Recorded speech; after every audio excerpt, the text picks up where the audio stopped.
gorgons and hydras and chimeras, dire stories of Kaleno and the harpies, may reproduce themselves in the brain of superstition, but they were there before.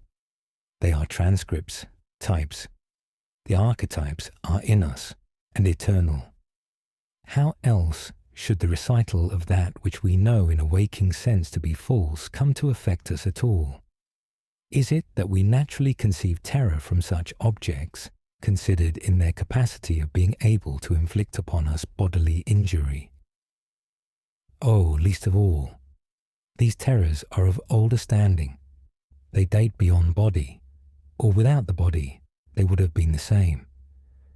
That the kind of fear here treated is purely spiritual, that it is strong in proportion as it is objectless on earth, that it predominates in the period of our sinless infancy, are difficulties the solution of which might afford some probable insight into our anti-mundane condition, and a peep at least into the shadowland of pre-existence.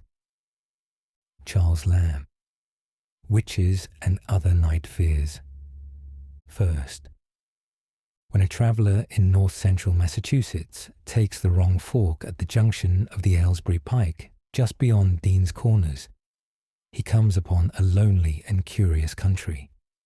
The ground gets higher, and the briar-bordered stone walls press closer and closer against the ruts of the dusty, curving road. The trees of the frequent forest belt seem too large, and the wild weeds, brambles, and grasses attain a luxuriance not often found in settled regions.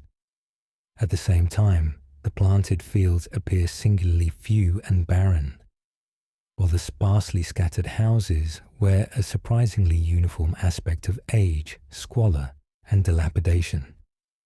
Without knowing why, one hesitates to ask directions from the gnarled, solitary figures spied now and then on crumbling doorsteps or on the sloping, rock-strewn meadows. Those figures are so silent and furtive that one feels somehow confronted by forbidden things, with which it would be better to have nothing to do. When a rise in the road brings the mountains in view above the deep woods, the feeling of strange uneasiness is increased. The summits are too rounded and symmetrical to give a sense of comfort and naturalness. And sometimes the sky silhouettes with especial clearness the queer circles of tall stone pillars with which most of them are crowned. Gorges and ravines of problematical depth intersect the way, and the crude wooden bridges always seem of dubious safety. When the road dips again, there are stretches of marshland that one instinctively dislikes, and indeed almost fears at evening when unseen whippoorwills chatter and the fireflies come out in abnormal profusion to dance to the raucous, creepily insistent rhythms of stridently piping bullfrogs.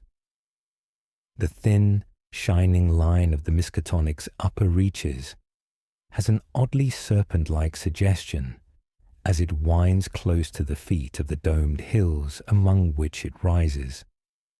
As the hills draw nearer, one heeds their wooded sides more than their stone-crowned tops. Those sides loom up so darkly and precipitously that one wishes they would keep their distance, but there is no road by which to escape them. Across a covered bridge, one sees a small village huddled between the stream and the vertical slope of Round Mountain, and wonders at the cluster of rotting gambrel roofs bespeaking an earlier architectural period than that of the neighbouring region.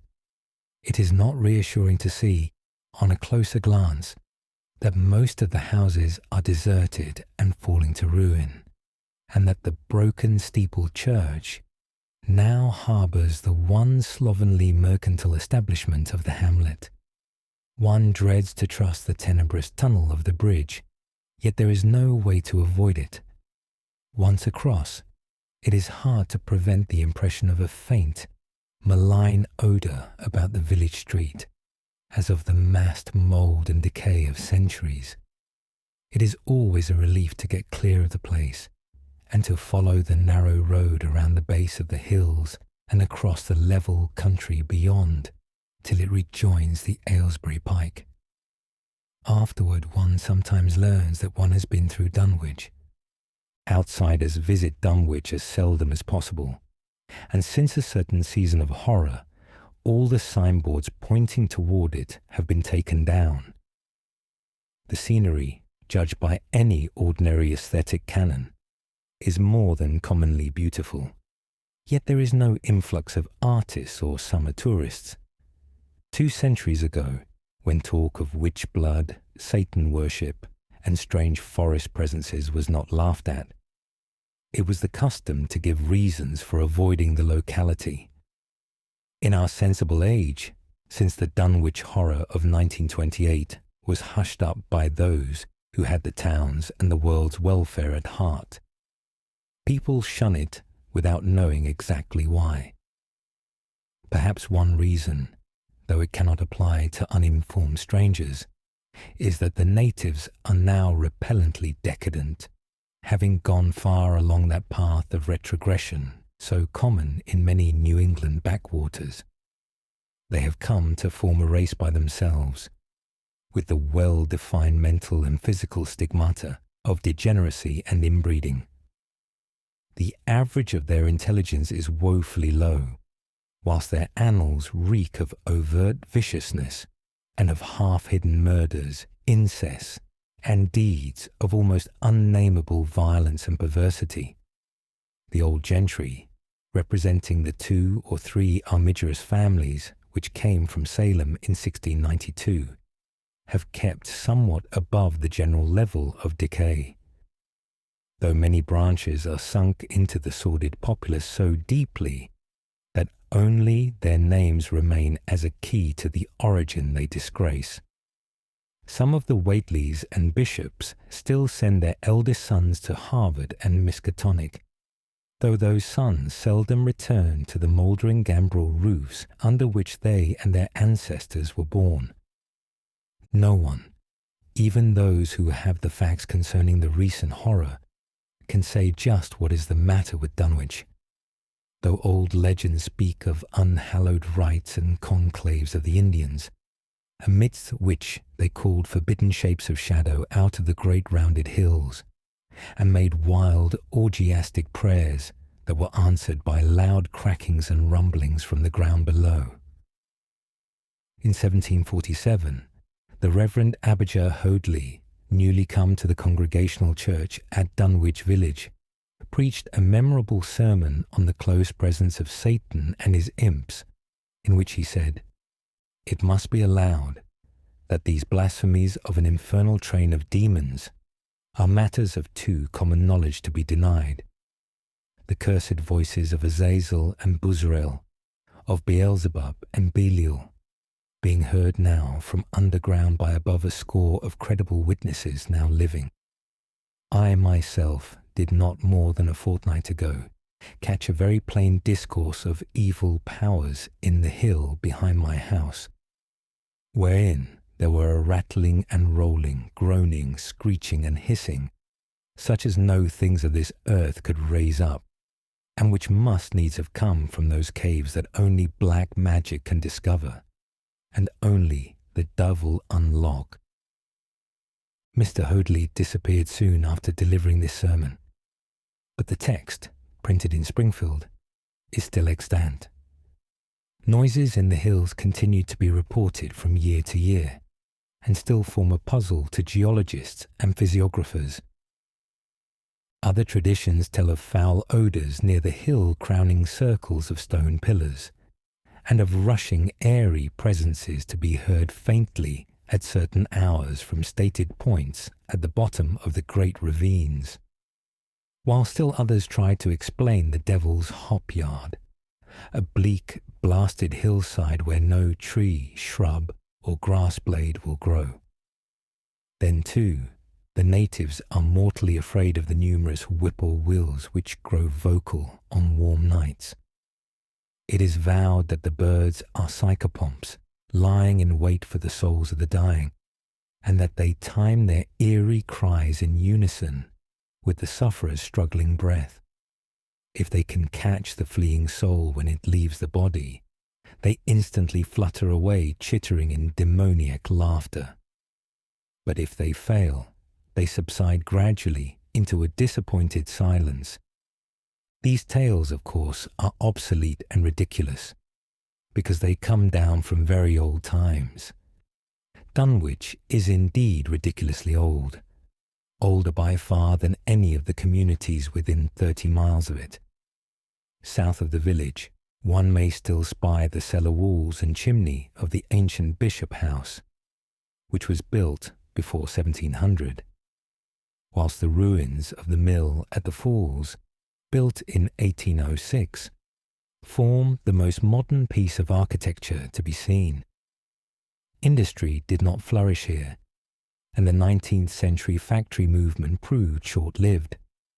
Oldest of all are the great rings of rough-hewn stone columns on the hilltops, but these are more generally attributed to the Indians than to the settlers. Deposits of skulls and bones found within these circles and around the sizable table-like rock on Sentinel Hill sustain the popular belief that such spots were once the burial places of the Pocumtucks, even though many ethnologists, disregarding the absurd improbability of such a theory, persist in believing the remains Caucasian. Dusra. It was in the township of Dunwich, in a large and partly inhabited farmhouse set against a hillside 4 miles from the village and 1.5 miles from any other dwelling, that Wilbur Whately was born at 5 a.m. on Sunday, the 2nd of February, 1913. This date was recalled because it was Candlemas, which people in Dunwich curiously observe under another name, and because the noises in the hills had sounded, and all the dogs of the countryside had barked persistently throughout the night before. Less worthy of notice was the fact that the mother was one of the decadent Whateleys, a somewhat deformed, unattractive albino woman of 35, living with an aged and half-insane father, about whom the most frightful tales of wizardry had been whispered in his youth. Lavinia Whately had no known husband, but according to the custom of the region, made no attempt to disavow the child, concerning the other side of whose ancestry the country folk might, and did, speculate as widely as they chose. On the contrary, she seemed strangely proud of the dark, goatish-looking infant, who formed such a contrast to her own sickly and pink-eyed albinism, and was heard to mutter many curious prophecies about its unusual powers and tremendous future. Lavinia was one who would be apt to mutter such things, for she was a lone creature given to wandering amidst thunderstorms in the hills, and trying to read the great odorous books which her father had inherited through 2 centuries of Whateleys, and which were fast falling to pieces with age and wormholes.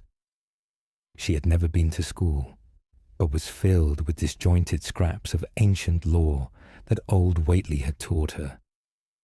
The remote farmhouse had always been feared because of old Whately's reputation for black magic, and the unexplained death by violence of Mrs. Whately when Lavinia was 12 years old had not helped to make the place popular.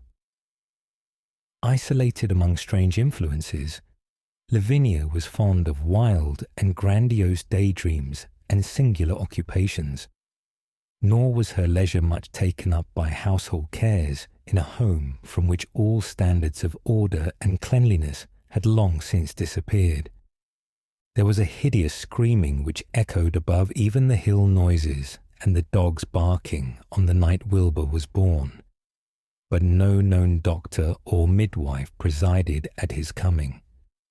Neighbours knew nothing of him till a week afterward, when old Whately drove his sleigh through the snow into Dunwich village and discoursed incoherently to the group of loungers at Osborne's general store. There seemed to be a change in the old man, an added element of furtiveness in the clouded brain, which subtly transformed him from an object to a subject of fear, though he was not one to be perturbed by any common family event. Amidst it all, he showed some trace of the pride later noticed in his daughter, and what he said of the child's paternity was remembered by many of his hearers years afterward. "I don't care what folks think. If Lavinia's boy looked like his pa, he wouldn't look like nothing ye expect. You needn't think the only folks is the folks hereabouts. Lavinia's read some, and has seed some things the most of ye only tell about. I calculate her man is as good a husband as ye kin find this side of Aylesbury, and if ye knowed as much about the hills as I do, ye wouldn't ask no better church wedding nor her'n. Let me tell ye something. Some day you folks'll hear a child of Lavinia's a-calling its father's name on the top of Sentinel Hill."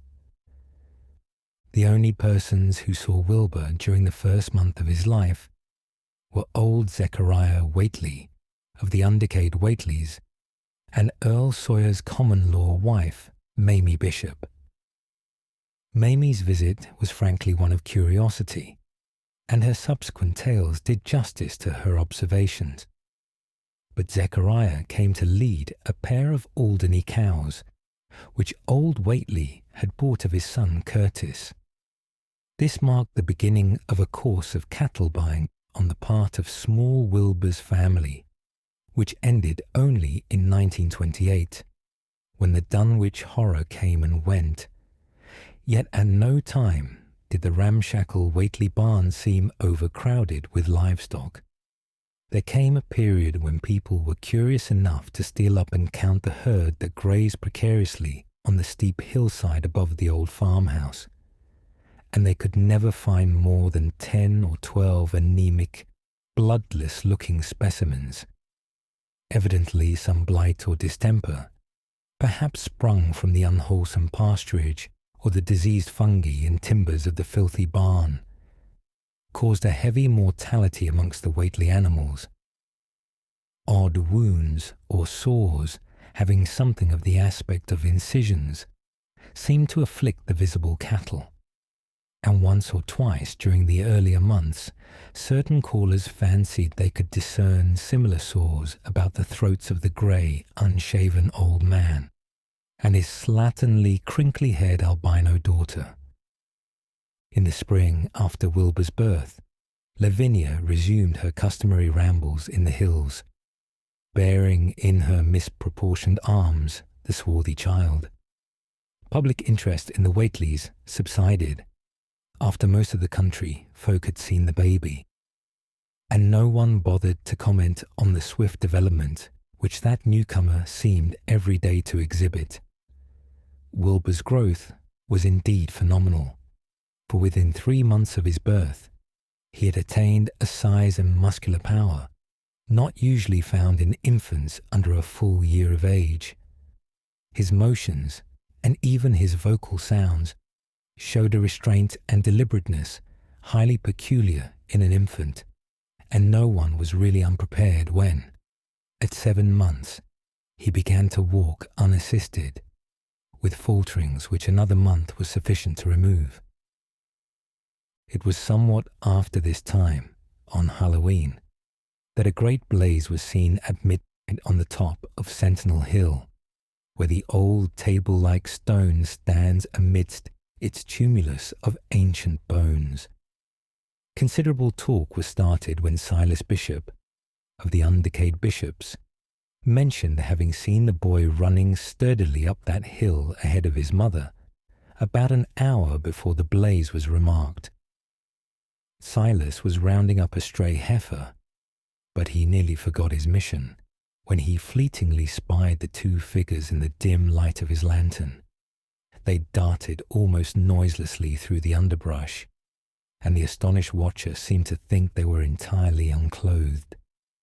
Afterward, he could not be sure about the boy, who may have had some kind of a fringed belt and a pair of dark trunks or trousers on.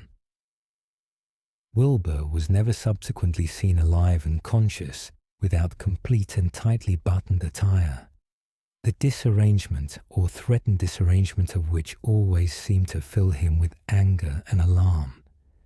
His contrast with his squalid mother and grandfather in this respect was thought very notable until the horror of 1928 suggested the most valid of reasons. The next January gossips were mildly interested in the fact that Lavini's black brat had commenced to talk, and at the age of only 11 months. His speech was somewhat remarkable, both because of its difference from the ordinary accents of the region, and because it displayed a freedom from infantile lisping, of which many children of 3 or 4 might well be proud. The boy was not talkative, yet when he spoke he seemed to reflect some elusive element wholly unpossessed by Dunwich and its denizens. The strangeness did not reside in what he said, or even in the simple idioms he used, but seemed vaguely linked with his intonation or with the internal organs that produced the spoken sounds.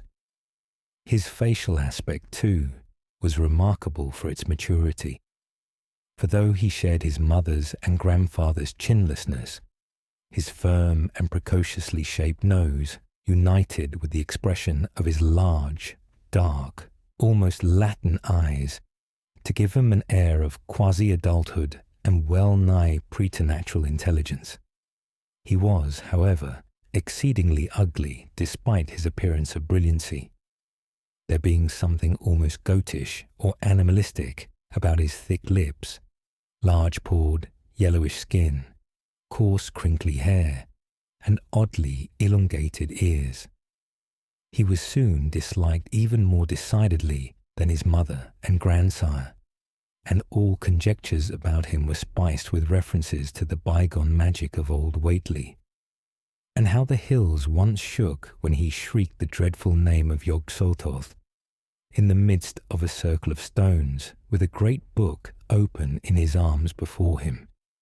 Dogs abhorred the boy, and he was always obliged to take various defensive measures against their barking menace. Third, meanwhile, old Whately continued to buy cattle without measurably increasing the size of his herd. He also cut timber and began to repair the unused parts of his house, a spacious, peaked-roofed affair whose rear end was buried entirely in the rocky hillside, and whose 3 least ruined ground-floor rooms had always been sufficient for himself and his daughter. There must have been prodigious reserves of strength in the old man to enable him to accomplish so much hard labour, and though he still babbled dementedly at times, his carpentry seemed to show the effects of sound calculation. It had already begun as soon as Wilbur was born, when one of the many tool sheds had been put suddenly in order, clapboarded, and fitted with a stout fresh lock. Now, in restoring the abandoned upper story of the house, he was a no less thorough craftsman. His mania showed itself only in his tight boarding up of all the windows in the reclaimed section, though many declared that it was a crazy thing to bother with the reclamation at all. Less inexplicable was his fitting up of another downstairs room for his new grandson, a room which several callers saw, though no one was ever admitted to the closely boarded upper story. This chamber he lined with tall, firm shelving, along which he began gradually to arrange, in apparently careful order, all the rotting ancient books and parts of books which during his own day had been heaped promiscuously in odd corners of the various rooms. "I made some use of them," he would say, as he tried to mend a torn black letter page with paste prepared on the rusty kitchen stove. "But the boy's fitting to make better use of 'em. He'd ought to have 'em as well sot as he kin, for they're going to be all of his larnin'." When Wilbur was 1 year and 7 months old, in September of 1914, His size and accomplishments were almost alarming. He had grown as large as a child of 4 and was a fluent and incredibly intelligent talker. He ran freely about the fields and hills and accompanied his mother on all her wanderings. At home, he would pore diligently over the queer pictures and charts in his grandfather's books, while old Whately would instruct and catechize him through long, hushed afternoons. By this time, the restoration of the house was finished, and those who watched it wondered why one of the upper windows had been made into a solid plank door.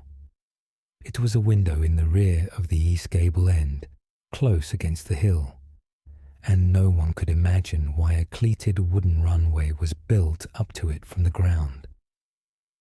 About the period of this work's completion, people noticed that the old tool house, tightly locked and windowlessly clapboarded since Wilbur's birth, had been abandoned again. The door swung listlessly open, and when Earl Sawyer once stepped within after a cattle-selling call on old Whately, he was quite discomposed by the singular odour he encountered.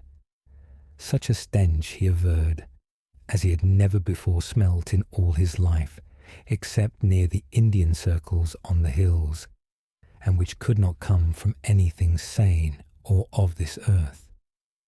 But then, the homes and sheds of Dunwich folk have never been remarkable for olfactory immaculateness. The following months were void of visible events, save that everyone swore to a slow but steady increase in the mysterious hill noises. On May Eve of 1915, there were tremors, which even the Aylesbury people felt, whilst the following Halloween produced an underground rumbling queerly synchronized with bursts of flame. Them which Whately's doings, from the summit of Sentinel Hill. Wilbur was growing up uncannily, so that he looked like a boy of 10 as he entered his 4th year. He read avidly by himself now, but talked much less than formerly. A settled taciturnity was absorbing him, and for the first time people began to speak specifically of the dawning look of evil in his goatish face. He would sometimes mutter an unfamiliar jargon and chant in bizarre rhythms which chilled the listener with a sense of unexplainable terror. The aversion displayed toward him by dogs had now become a matter of wide remark, and he was obliged to carry a pistol in order to traverse the countryside in safety. His occasional use of the weapon did not enhance his popularity amongst the owners of canine guardians. The few callers at the house would often find Lavinia alone on the ground floor, while odd cries and footsteps resounded in the boarded-up 2nd story. She would never tell what her father and the boy were doing up there, though once she turned pale and displayed an abnormal degree of fear when a jocose fish peddler tried the locked door leading to the stairway. That peddler told the store loungers at Dunwich village that he thought he heard a horse stamping on that floor above. The loungers reflected, thinking of the door and runway and of the cattle that so swiftly disappeared. Then they shuddered as they recalled tales of old Whately's youth, and of the strange things that are called out of the earth when a bullock is sacrificed at the proper time to certain heathen gods. It had for some time been noticed that dogs had begun to hate and fear the whole Whately place as violently as they hated and feared young Wilbur personally. In 1917 the war came, and Squire Sawyer Whately, as chairman of the local draft board, had hard work finding a quota of young Dunwich men, fit even to be sent to a development camp. The government, alarmed at such signs of wholesale regional decadence, sent several officers and medical experts to investigate. Conducting a survey which New England newspaper readers may still recall, it was the publicity attending this investigation which set reporters on the track of the Whateleys, and caused the Boston Globe and Arkham Advertiser to print flamboyant Sunday stories of young Wilbur's precociousness, old Whately's black magic, the shelves of strange books, the sealed second story of the ancient farmhouse, and the weirdness of the whole region and its hill noises. Wilbur was 4.5 then, and looked like a lad of 15. His lips and cheeks were fuzzy with a coarse, dark down, and his voice had begun to break. Earl Sawyer went out to the Whately place with both sets of reporters and cameramen, and called their attention to the queer stench which now seemed to trickle down from the sealed upper spaces. It was, he said, exactly like a smell he had found in the tool shed abandoned when the house was finally repaired, and like the faint odours which he sometimes thought he caught near the stone circles on the mountains. Dunwich folk read the stories when they appeared, and grinned over the obvious mistakes. They wondered too why the writers made so much of the fact that old Whately always paid for his cattle in gold pieces of extremely ancient date. The Whateleys had received their visitors with ill-concealed distaste, though they did not dare court further publicity by a violent resistance or refusal to talk. Fourth, for a decade the annals of the Whateleys sink indistinguishably into the general life of a morbid community used to their queer ways and hardened to their Maeve and All Hallows orgies. Twice a year they would light fires on the top of Sentinel Hill, at which times the mountain rumblings would recur with greater and greater violence, while at all seasons there were strange and portentous doings at the lonely farmhouse. In the course of time, callers professed to hear sounds in the sealed upper story, even when all the family were downstairs, and they wondered how swiftly or how lingeringly a cow or bullock was usually sacrificed. There was talk of a complaint to the Society for the Prevention of Cruelty to Animals, but nothing ever came of it, since Dunwich folk are never anxious to call the outside world's attention to themselves. About 1923, when Wilbur was a boy of 10, whose mind, voice, stature, and bearded face gave all the impressions of maturity, a second great siege of carpentry went on at the old house. It was all inside the sealed upper part, and from bits of discarded lumber people concluded that the youth and his grandfather had knocked out all the partitions and even removed the attic floor, leaving only one vast open void between the ground story and the peaked roof. They had torn down the great central chimney too, and fitted the rusty range with a flimsy outside tin stovepipe. In the spring, after this event, old Whately noticed the growing number of whippoorwills that would come out of Cold Spring Glen to chirp under his window at night. He seemed to regard the circumstance as one of great significance, and told the loungers at Osborne's that he thought his time had almost come. "They whistle just in tune with my breathing now," he said, "and I guess they're getting ready to catch my soul. They know it's a-going out, and don't calculate to miss it. You'll know, boys, arter I'm gone, whether they give me or not. If they do, they'll keep up a-singing and laughing till break o' day. If they don't, they'll kind o' quiet down like. I expect them and the souls they hunts for have some pretty tough tussles sometimes."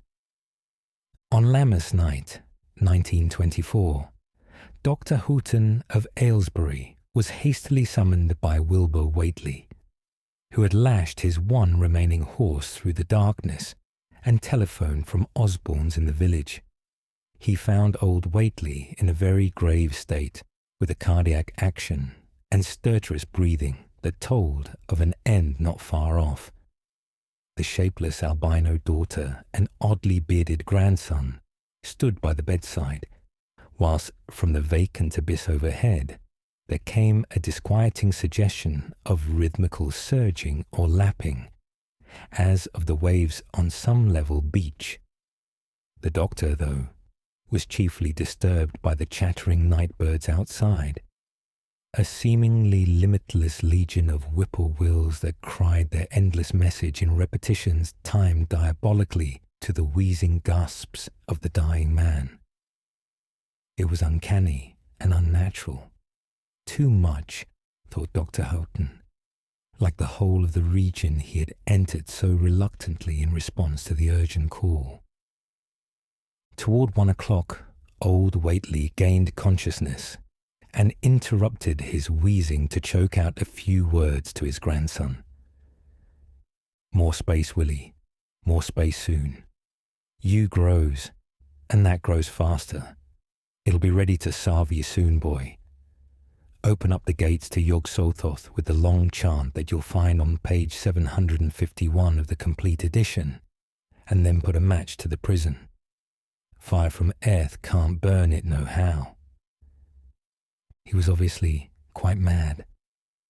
After a pause, during which the flock of whippoorwills outside adjusted their cries to the altered tempo, while some indications of the strange hill noises came from afar off, he added another sentence or two.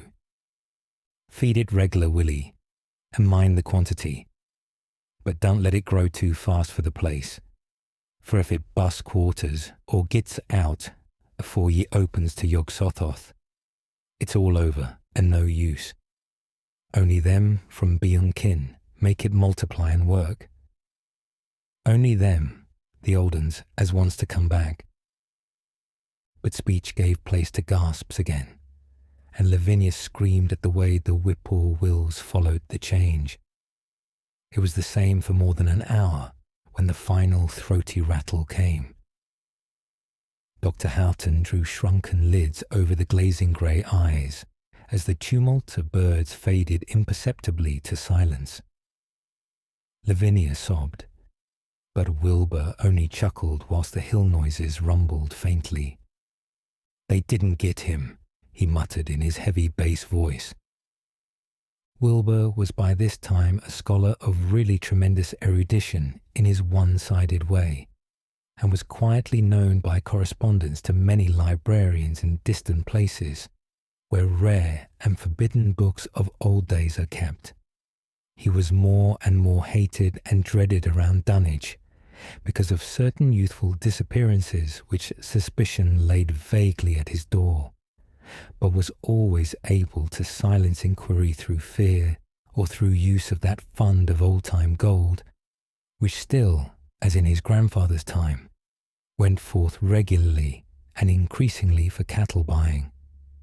He was now tremendously mature of aspect, and his height, having reached the normal adult limit, seemed inclined to wax beyond that figure. In 1925, when a scholarly correspondent from Miskatonic University called upon him one day and departed pale and puzzled, he was fully 6 3/4 feet tall. Through all the years Wilbur had treated his half-deformed albino mother with a growing contempt, finally forbidding her to go to the hills with him on May Eve and Hallowmass. And in 1926, the poor creature complained to Mamie Bishop of being afraid of him. "There's more about him as I knows than I can tell ye, Mamie," she said, "and nowadays there's more nor what I know myself. I vow after God, I don't know what he wants, nor what he's a-trying to do." That Halloween the Hill noises sounded louder than ever, and fire burned on Sentinel Hill as usual. But people paid more attention to the rhythmical screaming of vast flocks of unnaturally belated whippoorwills, which seemed to be assembled near the unlighted Whately farmhouse. After midnight, their shrill notes burst into a kind of pandemonic cachinnation, which filled all the countryside, and not until dawn did they finally quiet down. Then they vanished, hurrying southward, where they were fully a month overdue. What this meant, no one could quite be certain till later. None of the country folk seemed to have died, but poor Lavinia Whately, the twisted albino, was never seen again. In the summer of 1927, Wilbur repaired 2 sheds in the farmyard and began moving his books and effects out to them. Soon afterward, Earl Sawyer told the loungers at Osborne's that more carpentry was going on in the Whately farmhouse. Wilbur was closing all the doors and windows on the ground floor, and seemed to be taking out partitions as he and his grandfather had done upstairs 4 years before. He was living in one of the sheds, and Sawyer thought he seemed unusually worried and tremulous. People generally suspected him of knowing something about his mother's disappearance, and very few ever approached his neighborhood now. His height had increased to more than 7 feet, and showed no signs of ceasing its development. Eindam.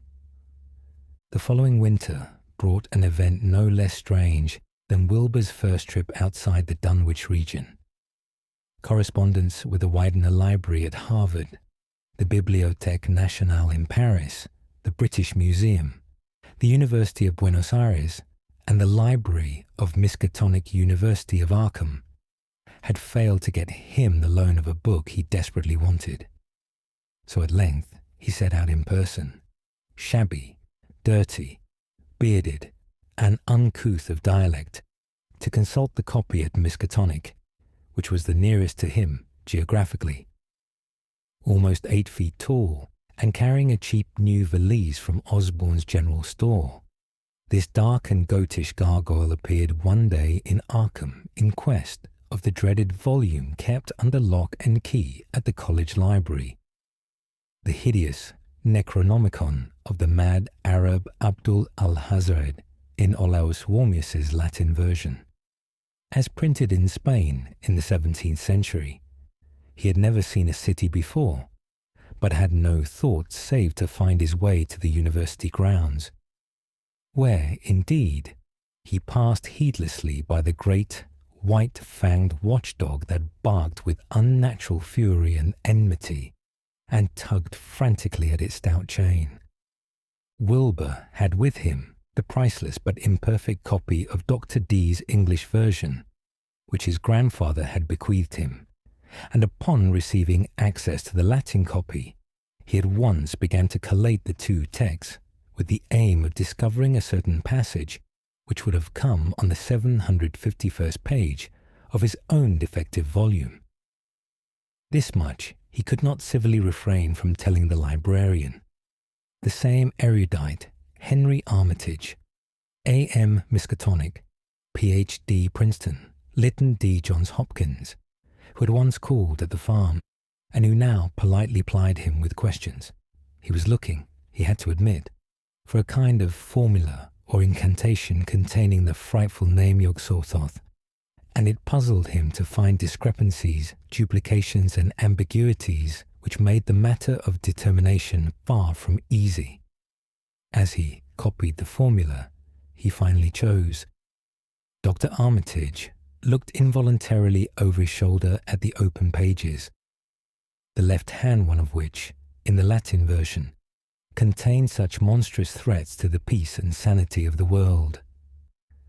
Nor is it to be thought, ran the text as Armitage mentally translated it, that man is either the oldest or the last of earth's masters, or that the common bulk of life and substance walks alone. The old ones were, the old ones are, and the old ones shall be, not in the spaces we know, but between them. They walk serene and primal, undimensioned, and to us unseen. Yog-Sothoth knows the gate. Yog-Sothoth is the gate.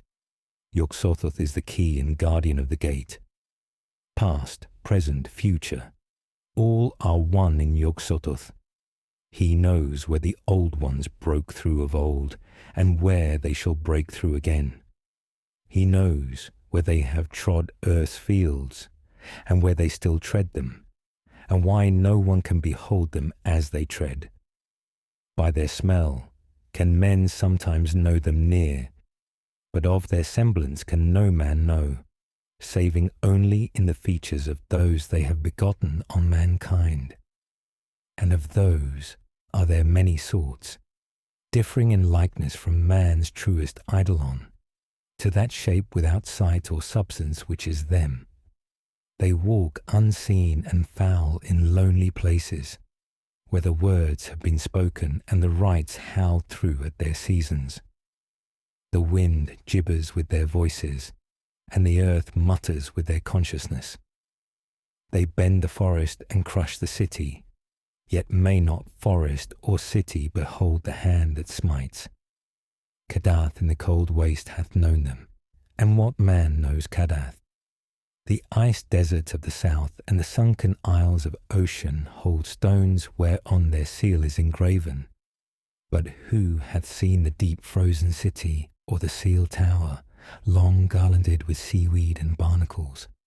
Great Cthulhu is their cousin, yet can he spy them only dimly. Ay, Shub-Niggurath, as a foulness shall ye know them. Their hand is at your throats, yet ye see them not, and their habitation is even one with your guarded threshold. Yog-Sothoth is the key to the gate, whereby the spheres meet. Man rules now where they ruled once. They shall soon rule where man rules now. After summer is winter, and after winter summer. They wait patient and potent, for here shall they reign again. Dr. Armitage, associating what he was reading with what he had heard of Dunwich and its brooding presences, and of Wilbur Whately and his dim, hideous aura that stretched from a dubious birth to a cloud of probable matricide, felt a wave of fright as tangible as a draught of the tomb's cold clamminess.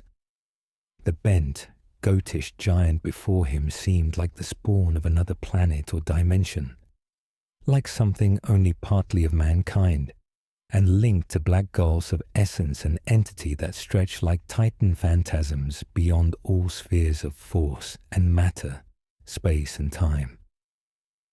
Presently, Wilbur raised his head and began speaking in that strange, resonant fashion which hinted at sound-producing organs unlike the run of mankind's.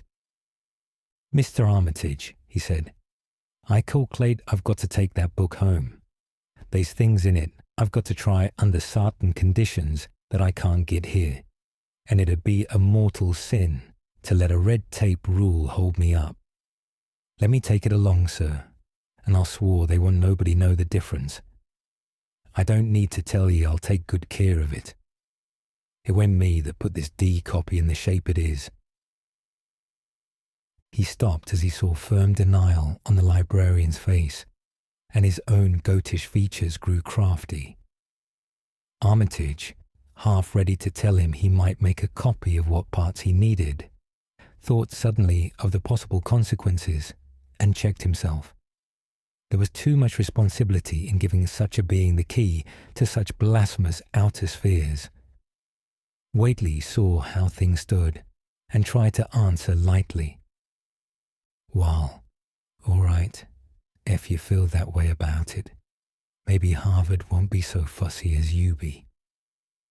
And without saying more, he rose and strode out of the building, stooping at each doorway. Armitage heard the savage yelping of the great watchdog and studied Whately's gorilla-like lope as he crossed the bit of campus visible from the window.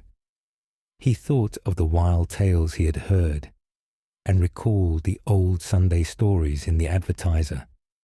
These things and the lore he'd picked up from Dunwich rustics and villagers during his one visit there. Unseen things not of earth, or at least not of tri-dimensional earth, rushed footed and horrible through New England's glens, and brooded obscenely on the mountain tops. Of this he had long felt certain.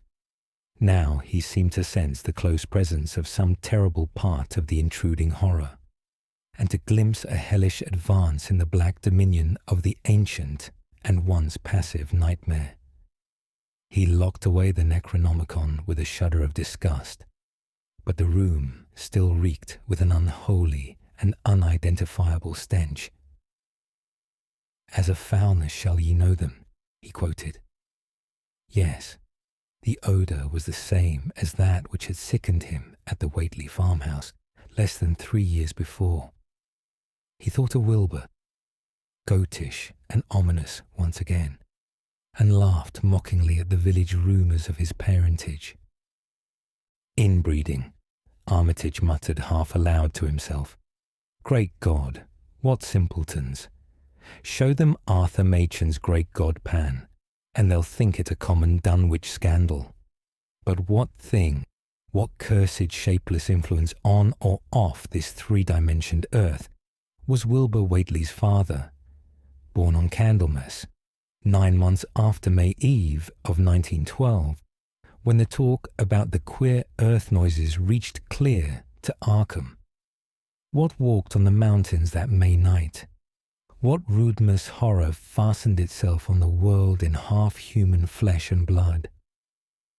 During the ensuing weeks, Dr. Armitage set about to collect all possible data on Wilbur Whately and the formless presences around Dunwich.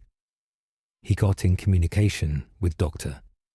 Houghton of Aylesbury, who had attended old Whately in his last illness, and found much to ponder over in the grandfather's last words as quoted by the physician.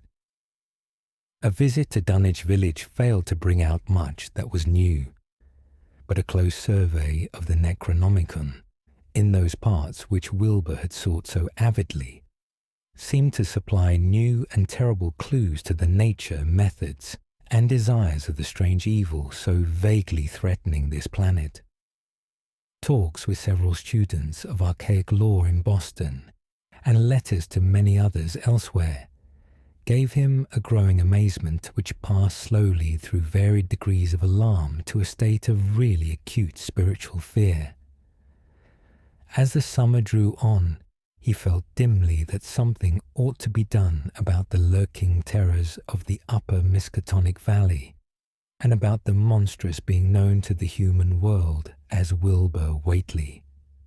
Shosty, the Dunwich horror itself, came between Lammas and the equinox in 1928, and Dr. Armitage was among those who witnessed its monstrous prologue. He had heard, meanwhile, of Whately's grotesque trip to Cambridge, and of his frantic efforts to borrow or copy from the Necronomicon at the Widener Library. Those efforts had been in vain, since Armitage had issued warnings of the keenest intensity to all librarians having charge of the dreaded volume. Wilbur had been shockingly nervous at Cambridge, anxious for the book, yet almost equally anxious to get home again, as if he feared the results of being away long.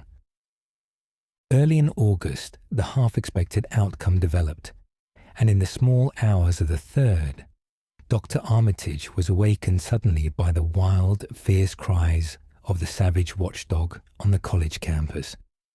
Deep and terrible, the snarling, half-mad growls and barks continued, always in mounting volume, but with hideously significant pauses.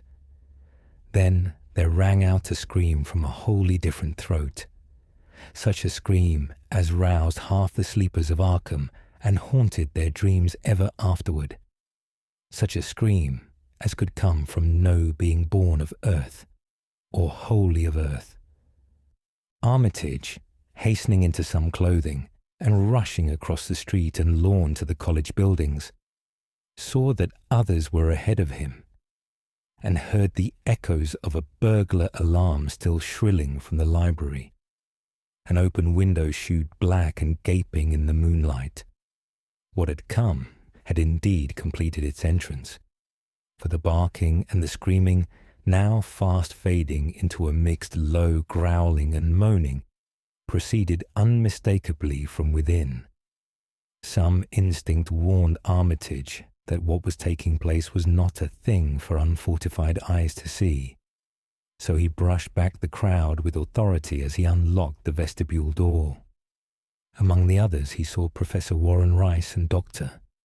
Francis Morgan, men to whom he had told some of his conjectures and misgivings, and these two he motioned to accompany him inside. The inward sounds, except for a watchful, droning whine from the dog, had by this time quite subsided, but Armitage now perceived with a sudden start that a loud chorus of whippoorwills among the shrubbery had commenced a damnably rhythmical piping, as if in unison with the last breaths of a dying man. The building was full of a frightful stench, which Dr. Armitage knew too well, and the three men rushed across the hall to the small genealogical reading room, whence the low whining came. For a second, nobody dared to turn on the light. Then Armitage summoned up his courage and snapped the switch.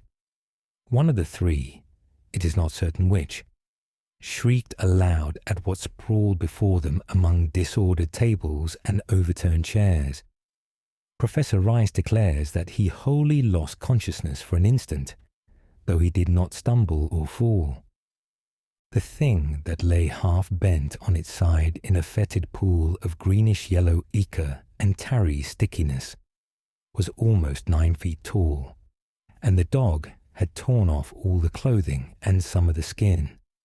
It was not quite dead, but twitched silently and spasmodically while its chest heaved in monstrous unison with the mad piping of the expectant whippoorwills outside. Bits of shoe leather and fragments of apparel were scattered about the room, and just inside the window an empty canvas sack lay where it had evidently been thrown. Near the central desk a revolver had fallen, a dented but undischarged cartridge, later explaining why it had not been fired. The thing itself, however, crowded out all other images at the time. It would be trite and not wholly accurate to say that no human pen could describe it, but one may properly say that it could not be vividly visualized by anyone whose ideas of aspect and contour are too closely bound up with the common life forms of this planet and of the 3 known dimensions. It was partly human, beyond a doubt, with very man-like hands and head, and the goatish, chinless face had the stamp of the Whateleys upon it. But the torso and lower parts of the body were teratologically fabulous, so that only generous clothing could ever have enabled it to walk on earth unchallenged or uneradicated.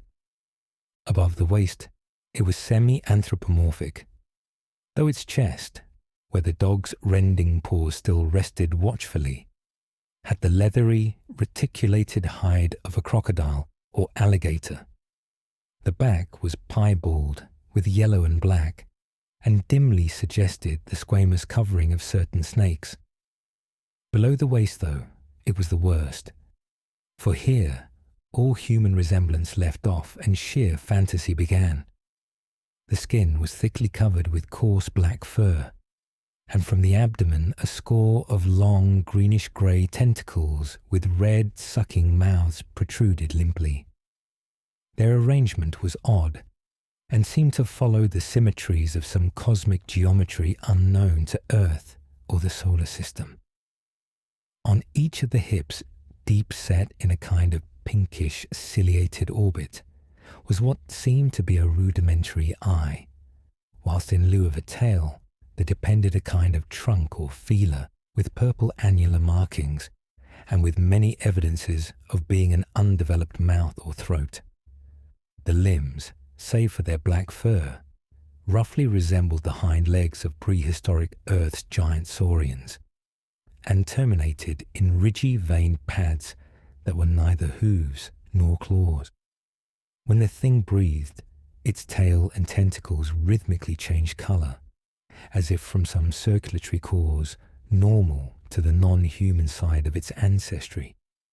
In the tentacles, this was observable as a deepening of the greenish tinge, whilst in the tail it was manifest as a yellowish appearance which alternated with a sickly greyish-white in the spaces between the purple rings. Of genuine blood there was none, only the fetid greenish-yellow ichor which trickled along the painted floor beyond the radius of the stickiness and left a curious discoloration behind it.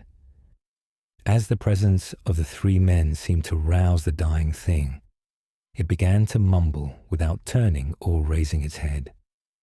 Dr. Armitage made no written record of its mouthings, but asserts confidently that nothing in English was uttered.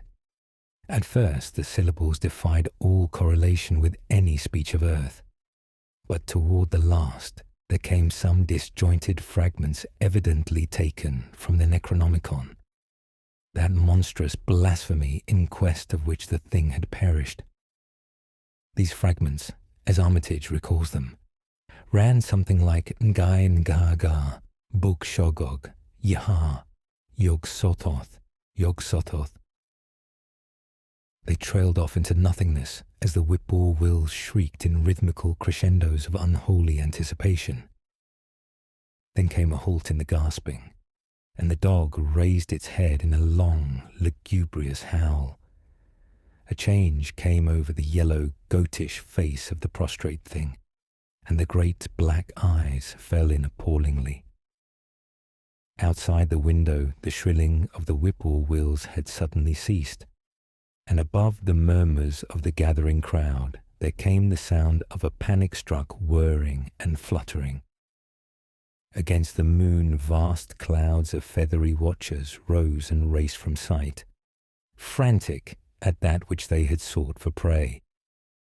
All at once the dog started up abruptly, gave a frightened bark, and leapt nervously out of the window by which it had entered. A cry rose from the crowd, and Dr. Armitage shouted to the men outside that no one must be admitted till the police or medical examiner came. He was thankful that the windows were just too high to permit of peering in, and drew the dark curtains carefully down over each one. By this time, 2 policemen had arrived, and Dr. Morgan, meeting them in the vestibule, was urging them for their own sakes to postpone entrance to the stench-filled reading room till the examiner came and the prostrate thing could be covered up. Meanwhile, frightful changes were taking place on the floor.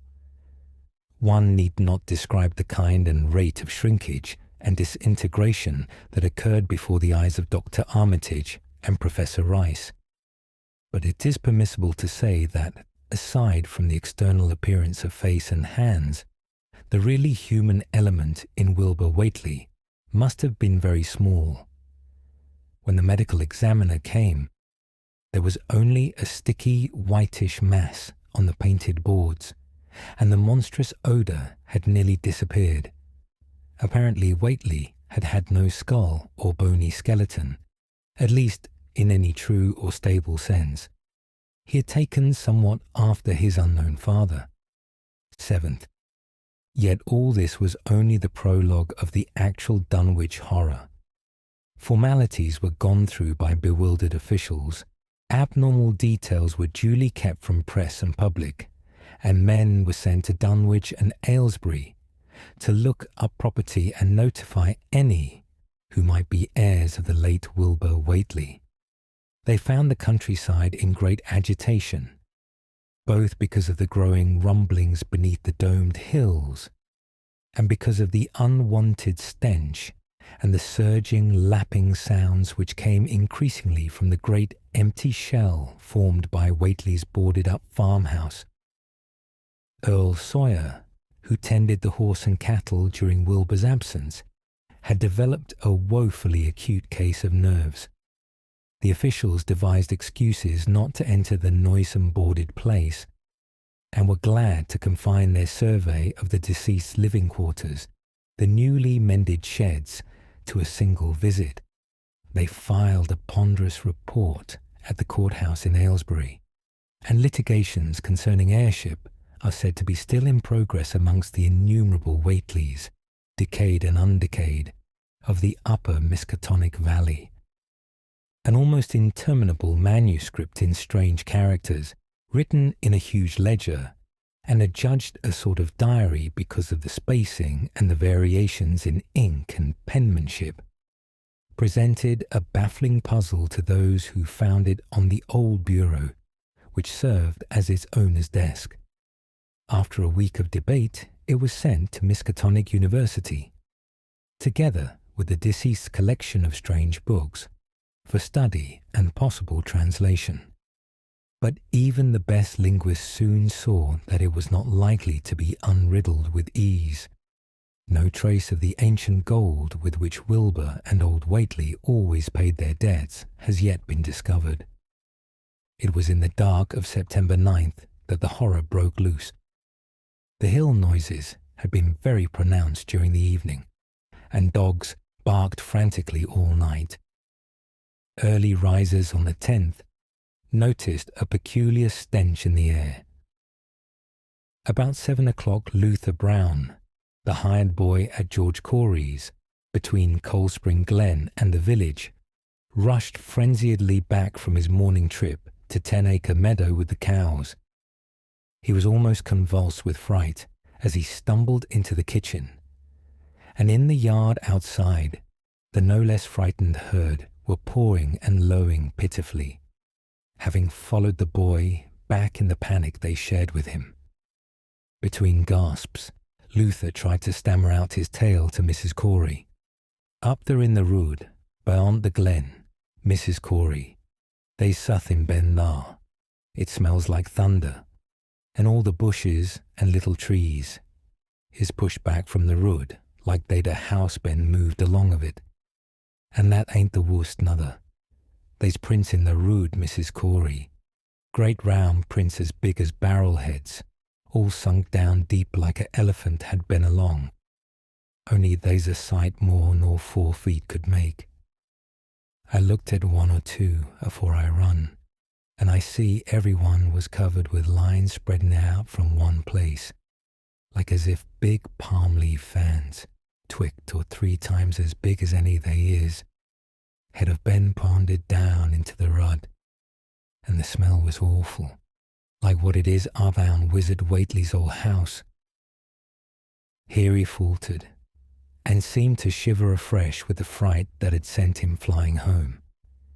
Mrs. Corey, unable to extract more information, began telephoning the neighbours, thus starting on its rounds the overture of panic that heralded the major terrors.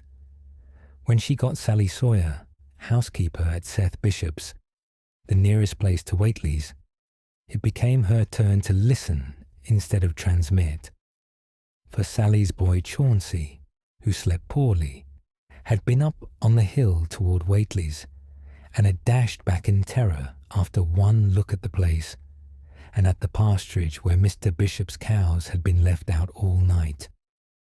"Yes, Mrs. Corey," came Sally's tremulous voice over the party wire.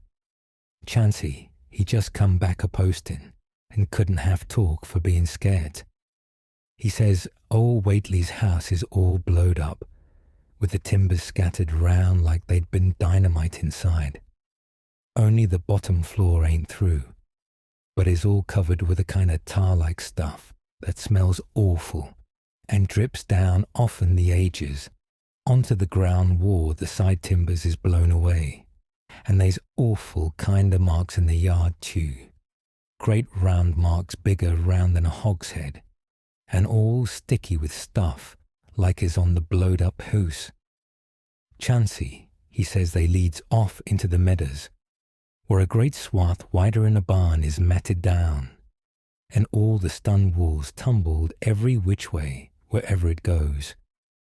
And he says he, Mrs. Corey, as how he sought to look for Seth's cows, frighted as he was, and found 'em in the upper pasture, nigh the devil's hop yard in an awful shape.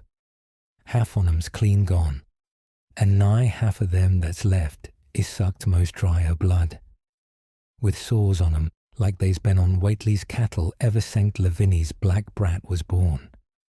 Seth he's gone out now to look at 'em, though I'll vow he won't care to get very nigh Wizard Whately's. Chancey didn't look careful to see where the big, matted down swath led arter it left the pasturage, but he says he thinks it pinted towards the glen rud to the village. I tell ye, Mrs. Corey, they southern abroad, as hadn't ought to be abroad, and I for one think that Black Wilbur Whately has come to the bad end he deserved, is at the bottom of the breeding of it. He warn't all human hisself, I allus says to everybody, and I think he and old Whately must have raised southern. In that there nailed-up house, that's it, as ain't even so human as he was. There's allus been unseen things around Dunwich, living things, as ain't human and ain't good for human folks. The ground was a-talking last night, and towards morning chancy, he heard the whippoorwills so loud in Cold Spring Glen, he couldn't sleep none. Then he thought he heard another faint-like sound over towards Wizard Whately's. A kind of ripping or tearing of wood, like some big boxer crate was being opened fur off. What with this and that, he didn't get to sleep at all till sun up, and no sooner was he up this morning, but he's got to go over to Whately's and see what's the matter. He see enough, I tell you, Mrs. Corey. This don't mean no good, and I think as all the men folks ought to get up a party and do something. I know something awful's about, and feel my time is nigh, though only God knows just what it is. Did your Luther take account of where them big tracks led to? No? Well, Miss Corey, if they was on the Glen Rudd this side of the Glen, and ain't got to your house yet, I calculate they must go into the Glen itself. They would do that. I allus says Cold Spring Glen ain't no healthy nor decent place. The whippoorwills and fireflies, they never did act like they was creators of God, and they's them as says ye can hear strange things a-rushin' and a-talkin'.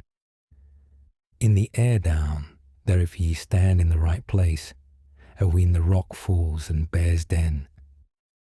By that noon fully 3/4 of the men and boys of Dunwich were trooping over the roads and meadows between the new-made Whately ruins and Cold Spring Glen, examining in horror the vast, monstrous prints, the maimed bishop cattle, the strange, noisome wreck of the farmhouse, and the bruised, matted vegetation of the fields and roadsides. Whatever had burst loose upon the world had assuredly gone down into the great sinister ravine, for all the trees on the banks were bent and broken, and a great avenue had been gouged in the precipice-hanging underbrush. It was as though a house, launched by an avalanche, had slid down through the tangled growths of the almost vertical slope. From below no sound came, but only a distant, undefinable foiter.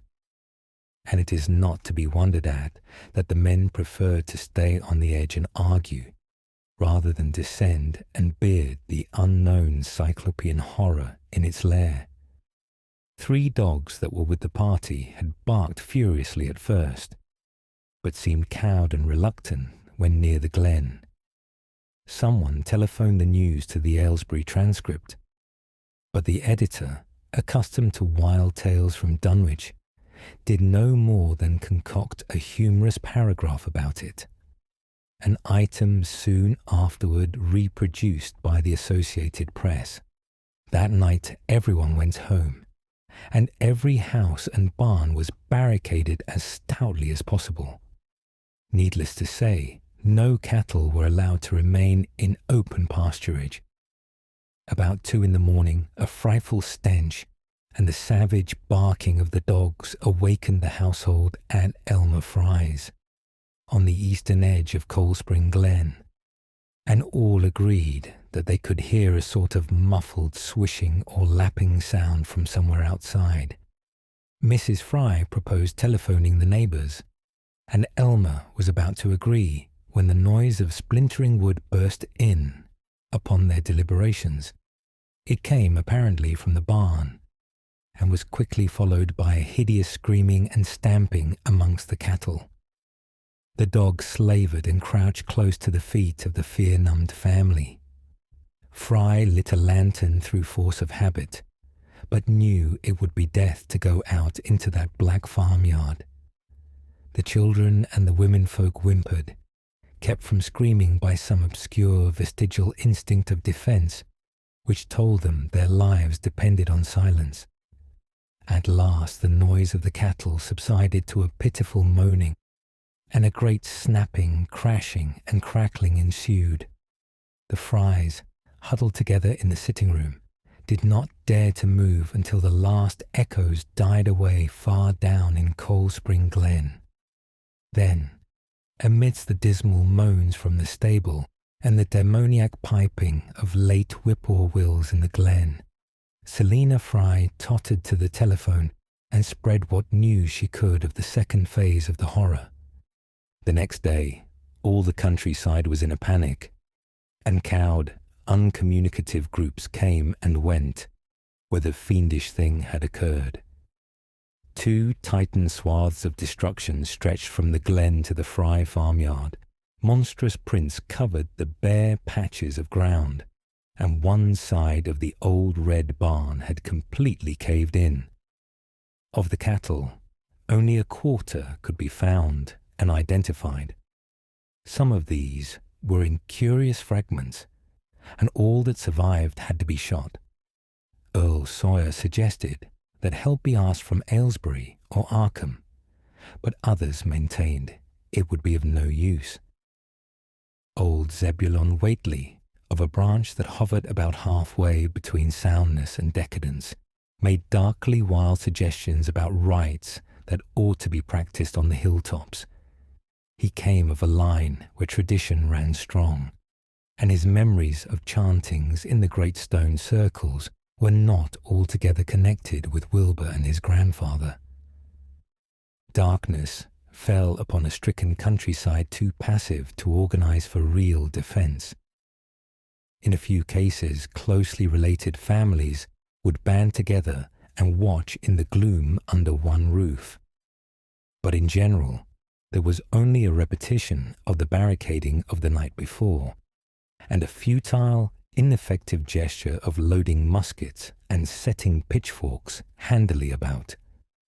Nothing, however, occurred except some hill noises. And when the day came, there were many who hoped that the new horror had gone as swiftly as it had come. There were even bold souls who proposed an offensive expedition down in the glen, though they did not venture to set an actual example to the still reluctant majority. When night came again, the barricading was repeated, though there was less huddling together of families. In the morning, both the Fry and the Seth Bishop households reported excitement among the dogs, and vague sounds and stenches from afar, while early explorers noted with horror a fresh set of the monstrous tracks in the road skirting Sentinel Hill. As before, the sides of the road showed a bruising indicative of the blasphemously stupendous bulk of the horror, whilst the conformation of the tracks seemed to argue a passage in 2 directions, as if the moving mountain had come from Cold Spring Glen and returned to it along the same path. At the base of the hill, a 30-foot swath of crushed shrubbery saplings led steeply upward, and the seekers gasped when they saw that even the most perpendicular places did not deflect the inexorable trail. Whatever the horror was, it could scale a sheer stony cliff of almost complete verticality, and as the investigators climbed around to the hill's summit by safer routes, they saw that the trail ended, or rather, reversed there. It was here that the Whateleys used to build their hellish fires and chant their hellish rituals by the table-like stone on May Eve and Hallowmass.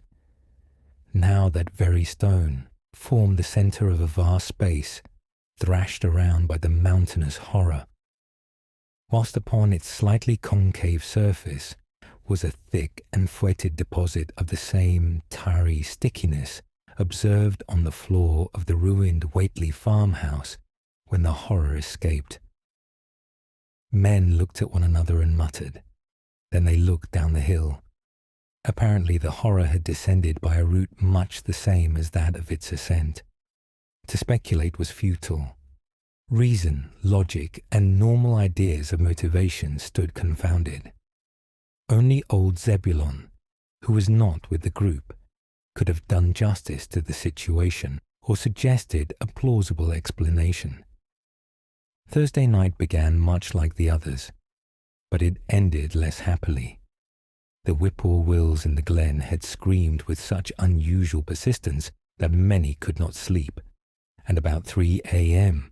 all the party telephones rang tremulously. Those who took down their receivers heard a fright-mad voice shriek out, "Help! Oh my God!" And some thought a crashing sound followed the breaking off of the exclamation. There was nothing more. No one dared do anything, and no one knew till morning whence the call came. Then those who had heard it called everyone on the line, and found that only the Frys did not reply. The truth appeared an hour later, when a hastily assembled group of armed men trudged out to the Fry place at the head of the glen. It was horrible, yet hardly a surprise. There were more swaths and monstrous prints, but there was no longer any house. It had caved in like an eggshell, and amongst the ruins nothing living or dead could be discovered. Only a stench and a tarry stickiness. The Elmer Frys had been erased from Dunwich.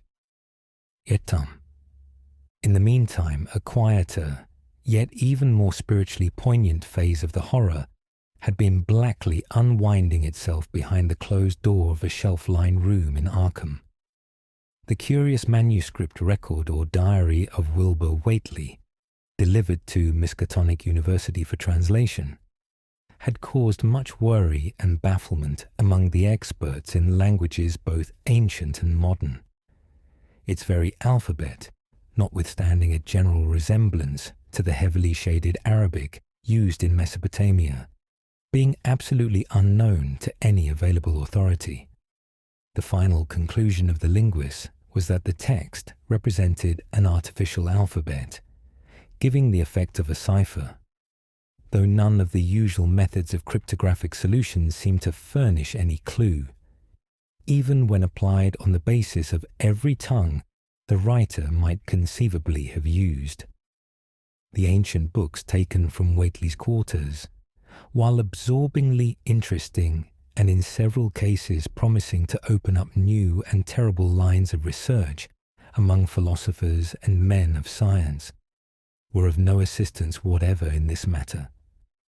One of them, a heavy tome with an iron clasp, was in another unknown alphabet, this one of a very different cast, and resembling Sanskrit more than anything else.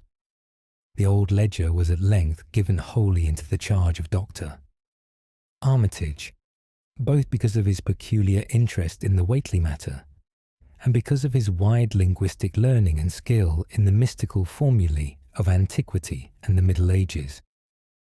Armitage had an idea that the alphabet might be something esoterically used by certain forbidden cults, which have come down from old times and which have inherited many forms and traditions from the wizards of the Saracenic world.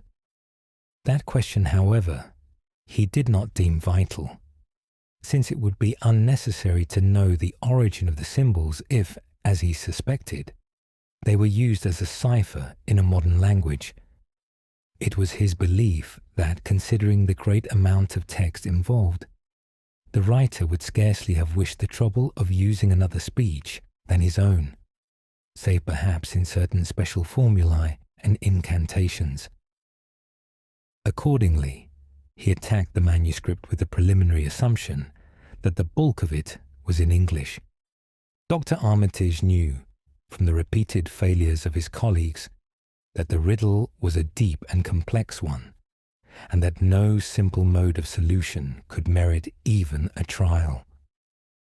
All through late August, he fortified himself with the massed lore of cryptography, drawing upon the fullest resources of his own library and wading night after night amidst the arcana of Trithemius' Polygraphia. Giambattista Porta's De Futivis Literarum Notis De Vigenère's Traité des Chiffres, Falconer's Cryptomenesis Patfacta, Davies's and Thickness's 18th century treatises, and such fairly modern authorities as Blair, von Marten, and Kluber's Cryptographic. He interspersed his study of the books with attacks on the manuscript itself, and in time became convinced that he had to deal with one of those subtlest and most ingenious of cryptograms, in which many separate lists of corresponding letters are arranged like the multiplication table, and the message built up with arbitrary keywords known only to the initiated. The older authorities seemed rather more helpful than the newer ones, and Armitage concluded that the code of the manuscript was one of great antiquity, no doubt handed down through a long line of mystical experimenters. Several times he seemed near daylight, only to be set back by some unforeseen obstacle. Then, as September approached, the clouds began to clear. Certain letters, as used in certain parts of the manuscript, emerged definitely and unmistakably, and it became obvious that the text was indeed in English. On the evening of September 2nd, the last major barrier gave way, and Dr. Armitage read for the first time a continuous passage of Wilbur Whately's Annals. It was, in truth, a diary, as all had thought, and it was couched in a style clearly showing the mixed occult erudition and general illiteracy of the strange being who wrote it. Almost the first long passage that Armitage deciphered, an entry dated November 26, 1916, proved highly startling and disquieting. It was written, he remembered, by a child of 3.5 who looked like a lad of 12 or 13. Today learned the Aclo for the Sabbath, it ran, which did not like it being answerable from the hill and not from the air. That upstairs more ahead of me than I had thought it would be, and is not like to have much earth brain. Shot Elam Hutchins' collie Jack when he went to bite me, and Elam says he would kill me if he darst. I guess he won't. Grandfather kept me saying the Doe formula last night, and I think I saw the inner city at the 2 magnetic poles. I shall go to those poles when the earth is cleared off, if I can't break through with the Dohana formula when I commit it. They from the air told me at Sabbath that it will be years before I can clear off the earth, and I guess Grandfather will be dead then. So I shall have to learn all the angles of the planes and all the formulas between the Ir and the Nhunga. They from outside will help, but they cannot take body without human blood. That upstairs looks, it will have the right cast. I can see it a little when I make the Vurish sign, or blow the powder of Ibn Ghazi at it, and it is near like them at May Eve on the hill. The other face may wear off some. I wonder how I shall look when the earth is cleared, and there are no earth beings on it. He that came with the Aklo Saboth said I may be transfigured, there being much of outside to work on. Morning found Dr. Armitage in a cold sweat of terror and a frenzy of wakeful concentration. He had not left the manuscript all night, but sat at his table under the electric light turning page after page with shaking hands as fast as he could decipher the cryptic text. He had nervously telephoned his wife he would not be home, and when she brought him a breakfast from the house, he could scarcely dispose of a mouthful. All that day he read on, now and then halted maddeningly as a reapplication of the complex key became necessary. Lunch and dinner were brought him, but he ate only the smallest fraction of either. Toward the middle of the next night, he drowsed off in his chair, but soon woke out of a tangle of nightmares almost as hideous as the truths and menaces to man's existence that he had uncovered. On the morning of September 4th, Professor Rice and Dr. Morgan insisted on seeing him for a while, and departed trembling and ashen grey. That evening he went to bed, but slept only fitfully. Wednesday, the next day, he was back at the manuscript and began to take copious notes both from the current sections and from those he had already deciphered. In the small hours of that night, he slept a little, in an easy chair in his office, but was at the manuscript again before dawn. Some time before noon, his physician, Dr. Hartwell, called to see him and insisted that he cease work. He refused, intimating that it was of the most vital importance for him to complete the reading of the diary, and promising an explanation in due course of time. That evening, just as twilight fell, he finished his terrible perusal and sank back exhausted. His wife, in bringing his dinner, found him in a half-comatose state, but he was conscious enough to warn her off with a sharp cry when he saw her eyes wander toward the notes he had taken. Weakly rising, he gathered up the scribbled papers and sealed them all in a great envelope, which he immediately placed in his inside coat pocket. He had sufficient strength to get home, but was so clearly in need of medical aid that Dr. Hartwell was summoned at once. As the doctor put him to bed, he could only mutter over and over again, "But what, in God's name, can we do?" Dr. Armitage slept, but was partly delirious the next day. He made no explanations to Hartwell, but in his calmer moments spoke of the imperative need of a long conference with Rice and Morgan.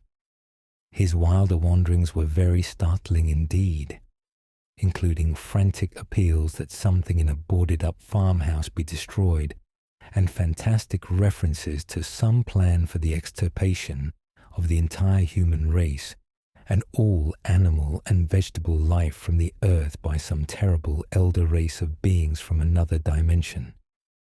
He would shout that the world was in danger, since the elder things wished to strip it and drag it away from the solar system and cosmos of matter into some other plane or phase of entity from which it had once fallen, vigintillions of aeons ago. At other times, he would call for the dreaded Necronomicon and the Demonolatreia of Remigius, in which he seemed hopeful of finding some formula to check the peril he conjured up. "Stop them, stop them," he would shout. "Those Whateleys meant to let them in, and the worst of all is left. Tell Rice and Morgan we must do something. It's a blind business, but I know how to make the powder. It hasn't been fed since the 2nd of August, when Wilbur came here to his death, and at that rate. But Armitage had a sound physique despite his 73 years, and slept off his disorder that night without developing any real fever. He woke late Friday, clear of head, though sober, with a gnawing fear and tremendous sense of responsibility. Saturday afternoon, he felt able to go over to the library and summon Rice and Morgan for a conference, and the rest of that day and evening the three men tortured their brains in the wildest speculation and the most desperate debate. Strange and terrible books were drawn voluminously from the stack shelves and from secure places of storage, and diagrams and formulae were copied with feverish haste and in bewildering abundance. Of skepticism there was none. All three had seen the body of Wilbur Whateley as it lay on the floor in a room of that very building, and after that not one of them could feel even slightly inclined to treat the diary as a madman's raving. Opinions were divided as to notifying the Massachusetts State Police, and the negative finally won. There were things involved which simply could not be believed by those who had not seen a sample, as indeed was made clear during certain subsequent investigations.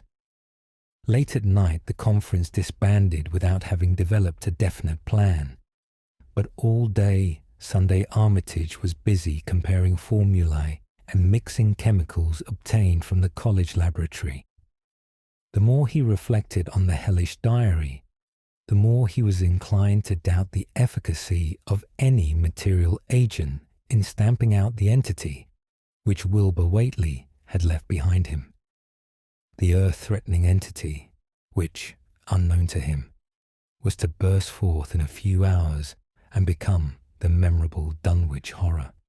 Monday was a repetition of Sunday with Dr. Armitage, for the task in hand required an infinity of research and experiment. Further consultations of the monstrous diary brought about various changes of plan, and he knew that even in the end a large amount of uncertainty must remain. By Tuesday, he had a definite line of action mapped out, and believed would try a trip to Dunwich within a week. Then, on Wednesday, the great shock came. Tucked obscurely away in a corner of the Arkham Advertiser was a facetious little item from the Associated Press, telling what a record-breaking monster the bootleg whiskey of Dunwich had raised up. Armitage, half stunned, could only telephone for Rice and Morgan. Far into the night they discussed, and the next day was a whirlwind of preparation on the part of them all.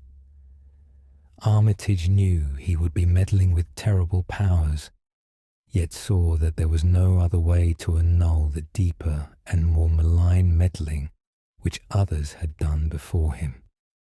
Deviati, Friday morning. Armitage, Rice and Morgan set out by motor for Dunwich, arriving at the village about 1 in the afternoon.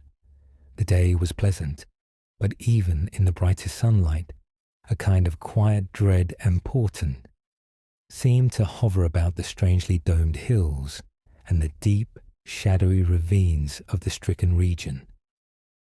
Now and then, on some mountain top, a gaunt circle of stones could be glimpsed against the sky. From the air of hushed fright at Osborne's store, they knew something hideous had happened, and soon learned of the annihilation of the Elmer Fry house and family. Throughout that afternoon, they rode around Dunwich, questioning the natives concerning all that had occurred, and seeing for themselves with rising pangs of horror the drear Fry ruins with their lingering traces of the tarry stickiness, the blasphemous tracks in the Fry yard, the wounded Seth Bishop cattle, and the enormous swaths of disturbed vegetation in various places. The trail up and down Sentinel Hill seemed to Armitage of almost cataclysmic significance, and he looked long at the sinister altar-like stone on the summit. At length, the visitors, apprised of a party of state police which had come from Aylesbury that morning in response to the first telephone reports of the Fry tragedy, decided to seek out the officers and compare notes as far as practicable. This, however, they found more easily planned than performed, since no sign of the party could be found in any direction. There had been 5 of them in a car, but now the car stood empty near the ruins in the Fry yard. The natives, all of whom had talked with the policeman, seemed at first as perplexed as Armitage and his companions. Then old Sam Hutchins thought of something and turned pale. Nudging Fred Farr and pointing to the dank, deep hollow that yawned close by. "Gord," he gasped, "I telled them not to go down into the glen, and I never thought nobody'd do it with them tracks and that smell, and the whippoorwills a-screeching down there in the dark of noonday." A cold shudder ran through natives and visitors alike, and every ear seemed strained in a kind of instinctive, unconscious listening. Armitage, now that he had actually come upon the horror and its monstrous work, trembled with the responsibility he felt to be his. Night would soon fall, and it was then that the mountainous blasphemy lumbered upon its eldritch course. Negotium perambulans in tenebris. The old librarian rehearsed the formulae he had memorized, and clutched the paper containing the alternative one he had not memorized. He saw that his electric flashlight was in working order. Rice, beside him, took from a valise a metal sprayer of the sort used in combating insects, whilst Morgan uncased the big game rifle on which he relied despite his colleagues' warnings that no material weapon would be of help. Armitage, having read the hideous diary, knew painfully well what kind of a manifestation to expect, but he did not add to the fright of the Dunwich people by giving any hints or clues. He hoped that it might be conquered without any revelation to the world of the monstrous thing it had escaped. As the shadows gathered, the natives commenced to disperse homeward, anxious to bar themselves indoors despite the present evidence that all human locks and bolts were useless before a force that could bend trees and crush houses when it showed. They shook their heads at the visitors' plan to stand guard at the Fry ruins near the glen, and as they left, had little expectancy of ever seeing the watchers again. There were rumblings under the hills that night, and the whip-poor-wills piped threateningly. Once in a while, a wind sweeping up out of Cold Spring Glen would bring a touch of ineffable foetor to the heavy night air, such a foetor as all three of the watchers had smelled once before when they stood above a dying thing that had passed for 15 years and a half as a human being. But the looked-for terror did not appear. Whatever was down there in the glen was biding its time, and Armitage told his colleagues it would be suicidal to try to attack it in the dark. Morning came wanly, and the night sound ceased. It was a grey, bleak day, with now and then a drizzle of rain, and heavier clouds seemed to be piling themselves up beyond the hills to the northwest. The men from Arkham were undecided what to do. Seeking shelter from the increasing rainfall beneath one of the few undestroyed Fry outbuildings, they debated the wisdom of waiting, or of taking the aggressive and going down into the glen in quest of their nameless, monstrous quarry. The downpour waxed in heaviness, and distant peals of thunder sounded from far horizons. Sheet lightning shimmered, and then a forky bolt flashed near at hand, as if descending into the accursed glen itself. The sky grew very dark, and the watchers hoped that the storm would prove a short, sharp one, followed by clear weather. It was still gruesomely dark when, not much over an hour later, a confused babble of voices sounded down the road. Another moment brought to view a frightened group of more than a dozen men, running, shouting, and even whimpering hysterically. Someone in the lead began sobbing out words, and the Arkham men started violently when those words developed a coherent form. "Oh, my God, the voice choked out. "It's a-going again, and this time by day. It's out and a-moving this very minute, and only the Lord knows when it'll be on us all." The speaker panted into silence, but another took up his message. "Nigh on a hour ago Zeb Whately here heard the phone a-ringing, and it was Mrs. Corey, George's wife, that lives down by the junction. She says the hired boy Luther was out driving in the cars from the storm after the big bolt, when he see all the trees a-bending at the mouth of the glen, opposite side to this, and smelt the same awful smell, like he smelt when he found the big tracks last Monday morning. And he says they was a swishing, lapping sound, more nor what the bending trees and bushes could make, and all on a sudden the trees along the road begun to get pushed one side, and there was a awful stomping and splashing in the mud. But mind ye, Luther he didn't see nothing at all, only just the bending trees and underbrush. Then fur ahead where Bishop's Brook goes under the rud, he heard a awful creaking and straining on the bridge, and says he could tell the sound of wood a starting to crack and split.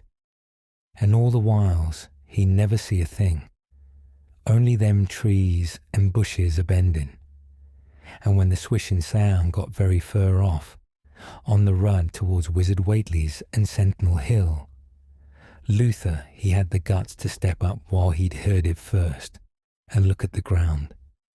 It was all mud and water, and the sky was dark, and the rain was wiping out all tracks about as fast as could be. But beginning at the glen mouth, while the trees had moved, they were still some of them awful prints big as bars like he seen Monday. At this point, the first excited speaker interrupted. But that ain't the trouble now. That was only the start. Zeb here was calling folks up, and everybody was a-listening in, when a call from Seth Bishop's cut in.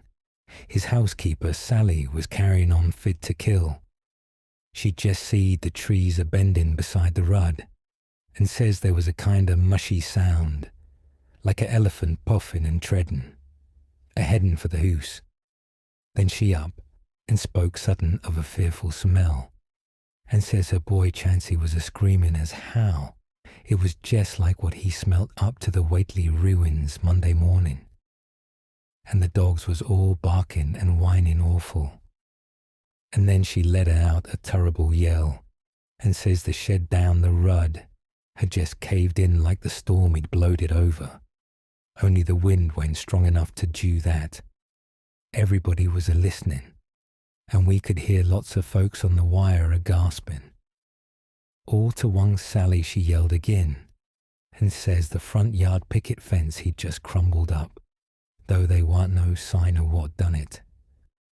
Then everybody on the line could hear Chancey and old Seth Bishop a-yelling too, and Sally was shrieking out that certain heavy he'd struck the house.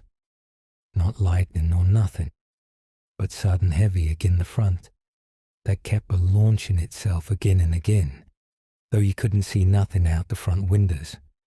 And then, lines of fright deepened on every face, and Armitage, shaken as he was, had barely poise enough to prompt the speaker.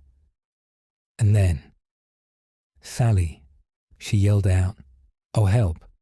The house is a-caving in." And on the wire we could hear a terrible crashing, and a whole flock a-screaming, just like when Elmer Fry's place was took, only wuss. The man paused, and another of the crowd spoke. That's all. Not a sound, nor squeak over the phone after that. Just still like.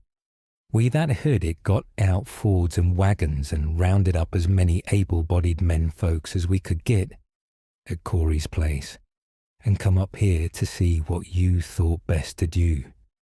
Not but what I think it's the Lord's judgment for our iniquities, that no mortal kin ever set aside. Armitage saw that the time for positive action had come, and spoke decisively to the faltering group of frightened rustics. We must follow it, boys. He made his voice as reassuring as possible. I believe there's a chance of putting it out of business. You men know that those Whateleys were wizards. Well, this thing is a thing of wizardry, and must be put down by the same means. I've seen Wilbur Whately's diary and read some of the strange old books he used to read, and I think I know the right kind of spell to recite to make the thing fade away. Of course, one can't be sure, but we can always take a chance.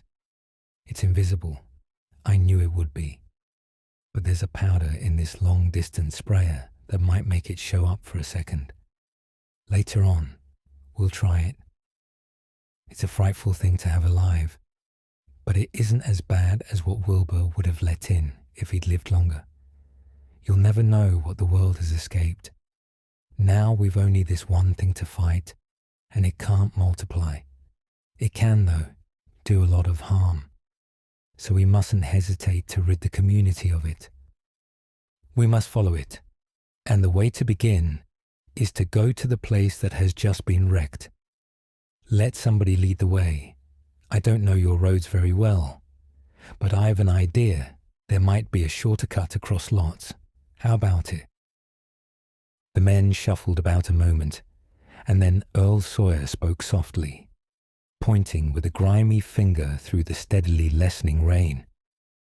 "I guess you can get to Seth Bishop's quickest by cutting across the lower meadow here, wading the brook at the low place, and climbing through Carrier's Mowing and the timber lot beyond.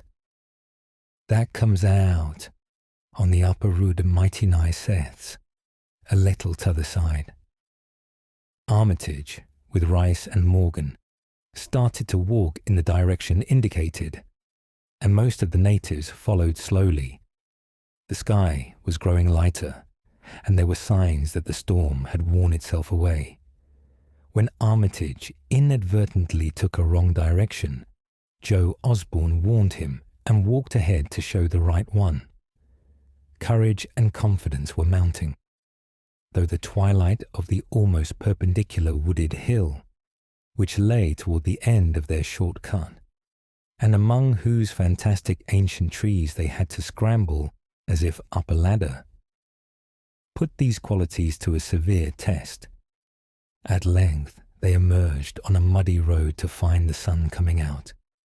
They were a little beyond the Seth Bishop place, but bent trees and hideously unmistakable tracks showed what had passed by. Only a few moments were consumed in surveying the ruins just around the bend. It was the Fry incident all over again, and nothing dead or living was found in either of the collapsed shells which had been the Bishop house and barn. No one cared to remain there amidst the stench and tarry stickiness, but all turned instinctively to the line of horrible prints leading on toward the wrecked Whately farmhouse and the altar-crowned slopes of Sentinel Hill.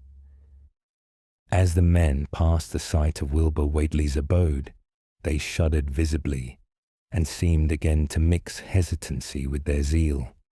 It was no joke tracking down something as big as a house that one could not see, but that had all the vicious malevolence of a demon. Opposite the base of Sentinel Hill, the tracks left the road, and there was a fresh bending and matting visible along the broad swath, marking the monster's former route to and from the summit. Armitage produced a pocket telescope of considerable power and scanned the steep green side of the hill. Then he handed the instrument to Morgan, whose sight was keener. After a moment of gazing, Morgan cried out sharply, passing the glass to Earl Sawyer and indicating a certain spot on the slope with his finger. Sawyer, as clumsy as most non-users of optical devices are, fumbled a while, but eventually focused the lenses with Armitage's aid. When he did so, his cry was less restrained than Morgan's had been. "God Almighty, the grass and bushes is a-moving. It's a-going up, slow-like, creeping up to the top this minute. Heaven only knows what fur." Then the germ of panic seemed to spread among the seekers. It was one thing to chase the nameless entity, but quite another to find it. Spells might be all right, but suppose they weren't. Voices began questioning Armitage about what he knew of the thing, and no reply seemed quite to satisfy.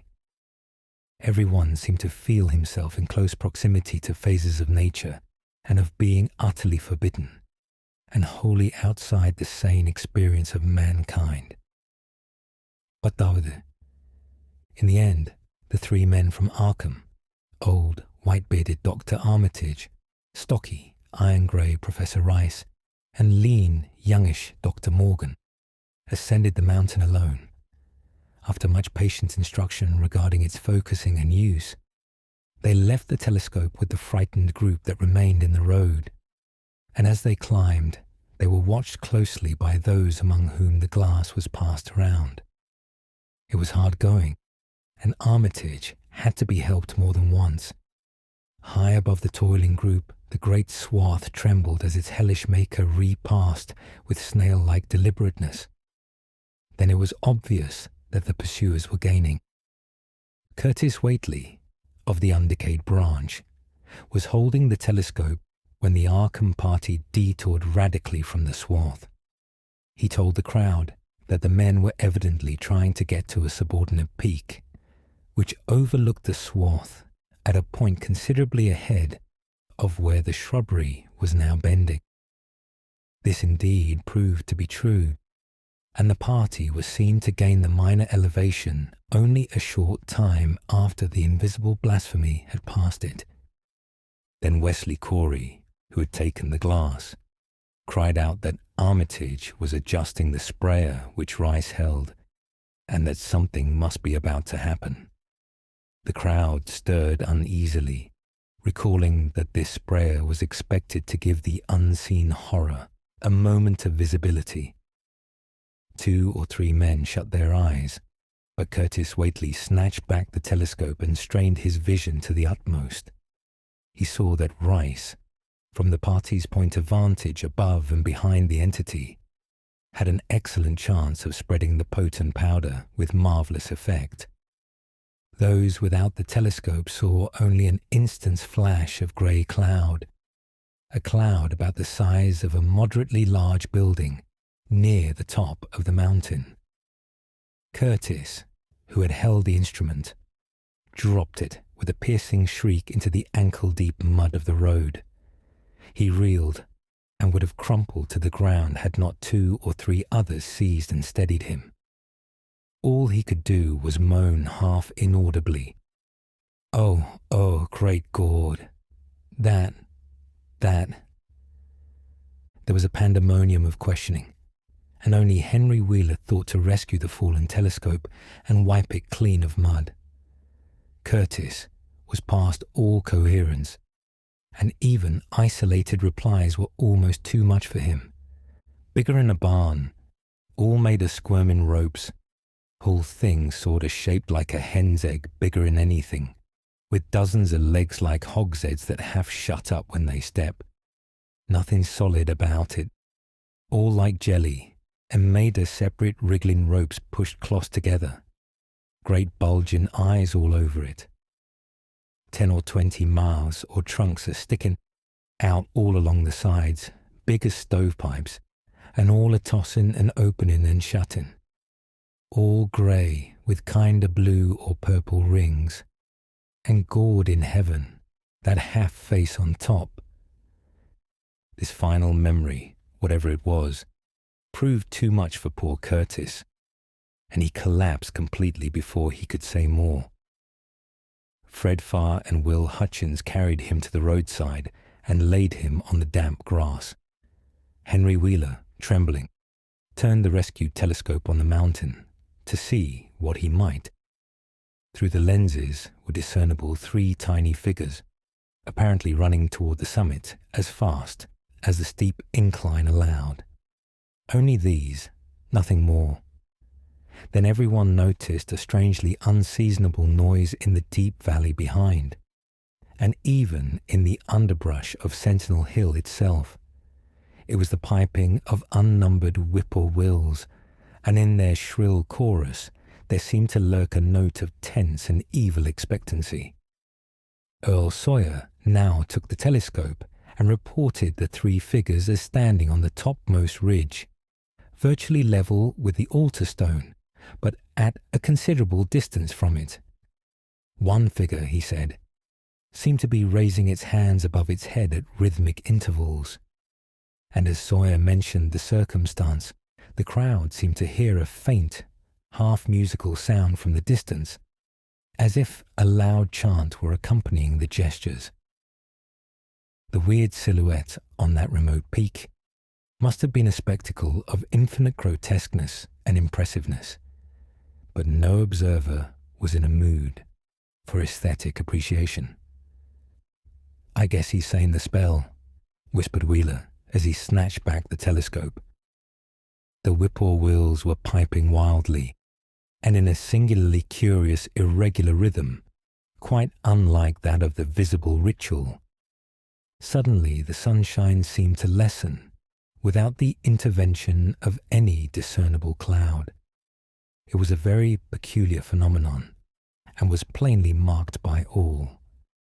A rumbling sound seemed brewing beneath the hills, mixed strangely with a concordant rumbling which clearly came from the sky. Lightning flashed aloft, and the wondering crowd looked in vain for the portents of storm. The chanting of the men from Arkham now became unmistakable, and Wheeler saw through the glass that they were all raising their arms in the rhythmic incantation. From some farmhouse far away came the frantic barking of dogs. The change in the quality of the daylight increased, and the crowd gazed about the horizon in wonder. A purplish darkness, born of nothing more than a spectral deepening of the sky's blue, pressed down upon the rumbling hills.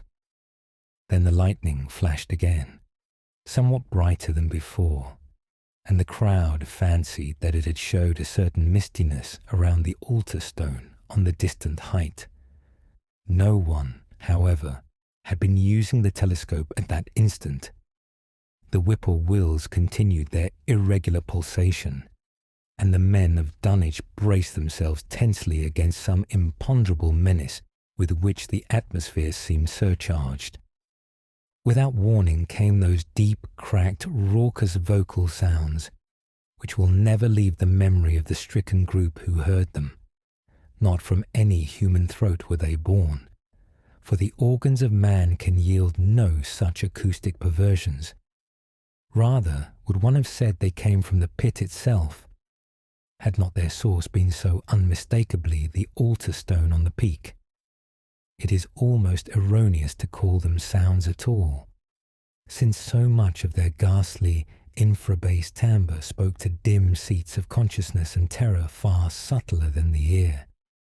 Yet one must do so, since their form was indisputably, though vaguely, that of half-articulate words. They were loud, loud as the rumblings and the thunder above which they echoed. Yet did they come from no visible being. And because imagination might suggest a conjectural source in the world of non-visible beings, the huddled crowd at the mountain's base huddled still closer, and winced as if in expectation of a blow. Ignai, Tflthkinga, Yog Sototh, rang the hideous croaking out of space. Ithenk, Hehe, Nigrugdl. The speaking impulse seemed to falter here, as if some frightful psychic struggle were going on. Henry Wheeler strained his eye at the telescope, but saw only the three grotesquely silhouetted human figures on the peak, all moving their arms furiously in strange gestures as their incantation drew near its culmination. From what black wells of acherontic fear or feeling, from what unplumbed gulfs of extra-cosmic consciousness or obscure, long-latent heredity were those half-articulate thunder-croakings drawn? Presently, they began to gather renewed force and coherence as they grew in stark, utter, ultimate frenzy. Ya, nha, here, ya, help, father, Yog Sothoth. But that was all.